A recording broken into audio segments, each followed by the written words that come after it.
Tessa's Family Day, written by Rachel Rice.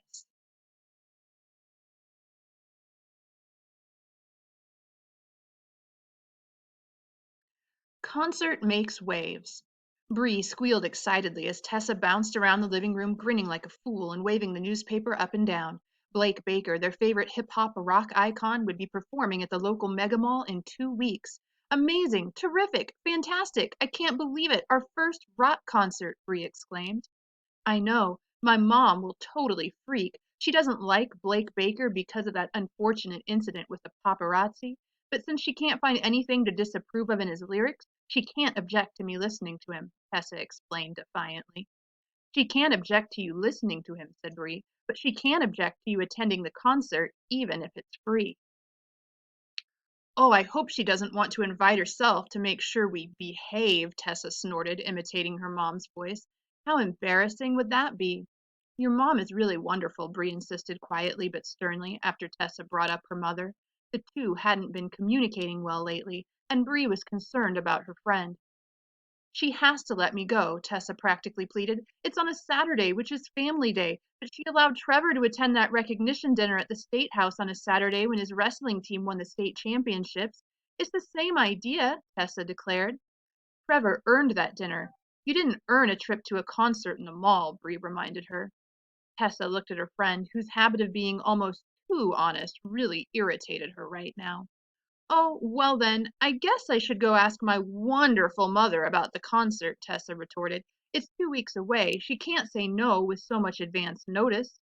Bree shook her head back and forth and watched Tessa bound out her front door and across the street to her own house. Family Day runs aground. Tessa crept through the front door so she could gauge her mother's mood before approaching her about the concert. Lately, Mom had been on Misery Island. Tessa surprisingly discovered her mother smiling and humming as she prepared dinner. Before she could think about what to say, the words just poured out of Tessa's mouth like water gushing over a waterfall. Mom, guess who's going to give a concert at the Mega Mall in 2 weeks? It's Blake Baker. Can you believe it? My idol is going to be here in our little town giving a free live performance. It's on a Saturday, but not for 2 weeks. You just have to let me go with Bree. You just have to. Tessa's mother peered carefully at her daughter. Tessa, I've already volunteered all of us to help on Saturday with the local food bank's food drive. You and Trevor are slated for sorting duty to keep the canned goods and the boxes of dried goods separate. Your dad and I will be organizing the volunteers and checking on the way the food crates are loaded into the truck for delivery to the donation center. Tessa's heart dropped in her chest.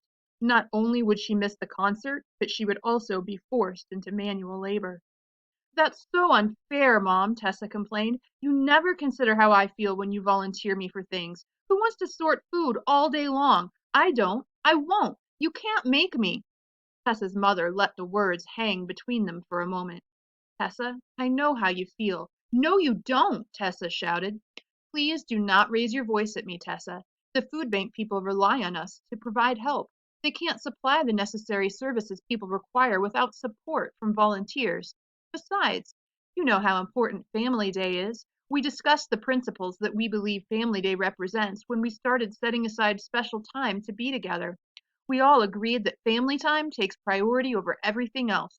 You'll present yourself at that food drive, young lady. End of story. Fine, Tessa stated curtly. I'm going to my room to do homework. Tessa moved like greased lightning. She couldn't bolt out of the kitchen quickly enough. Tessa attempted to shrug off the tears that were about to rain down, but once her bedroom door closed, she couldn't prevent them from pouring down her cheeks. On the following day at school, Tessa explained to Bree the argument that had occurred with her mother. Bree tried to console her friend, but she also reminded Tessa of the importance of sticking with commitments, which prompted Tessa to accuse Bree of defending her mother and effectively ended the conversation.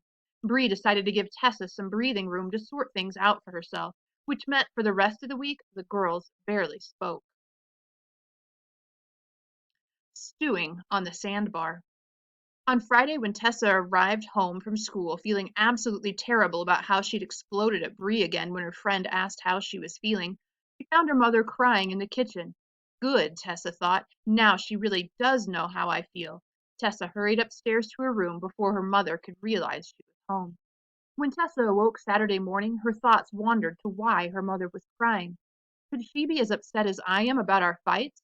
I bet it's work that's bothering her and not our fights. Work's more important anyway. Tessa switched her thoughts to today's family activity, a water park, an experience she'd anticipated since her dad first read the newspaper article about the park's opening. Tessa's dad was the coach for the local high school swim team, who called him Coach Neptune after the mythical god of the seas, and Tessa's mom had swum competitively in college. Tessa's parents always said she and Trevor came naturally by their love of water recreation, and Tessa did love the substance from which all life springs, as her mother would say. Tessa's mom often shared a story with anyone who would listen about how each of her children seemed to swim like backstroking Olympians, even in the womb. Tessa decided to try to forget about the events of the past week and concentrate on enjoying a day of water slides, inflatable beach toys, and machine generated waves.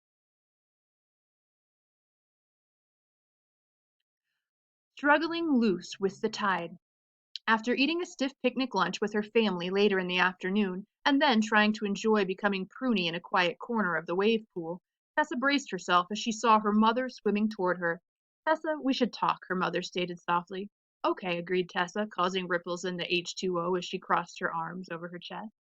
Do you remember when you were a little girl, and I was home all the time? Sure, answered Tessa, not sure where this conversation was headed. Well, since I went back to work, things have been very different between you and me.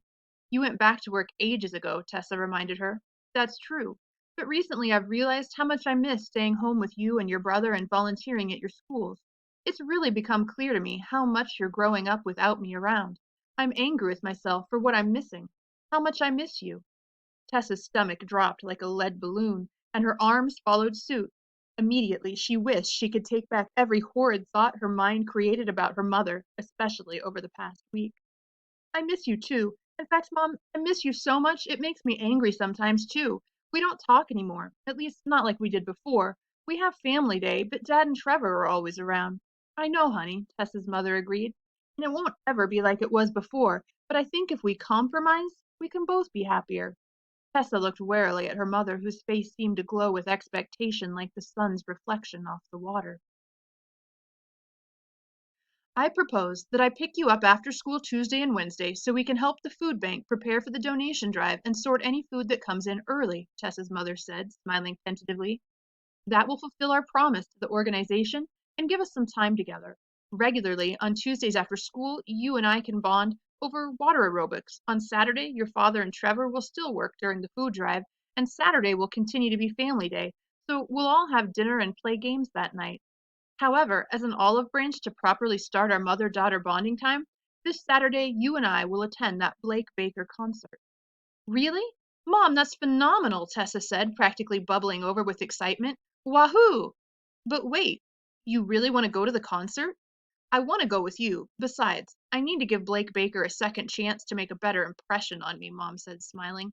Everyone deserves the chance to make up for dreadful behavior. Smooth sailing ahead. Tessa's effervescence quieted. I'm sorry, Mom. I'm sorry I didn't talk to you about why I was so angry because I thought you cared more about work than you did about me. I'm sorry too, Tessa. You, Trevor, your dad, my family are the most important things in this world. We have to better communicate our feelings to each other so we don't end up hurting each other's feelings again. Tessa's thought of a great analogy. Communication is to our family as water is to life. Exactly, her mom said. I have the best plan for making things up to you, Mom. You'll be so proud of me, but it's a surprise. I can't wait to hear what you have planned, her mom said, knowing that whatever surprise Tessa held up her sleeve, she was assured they would be making a concerted effort to bond with each other.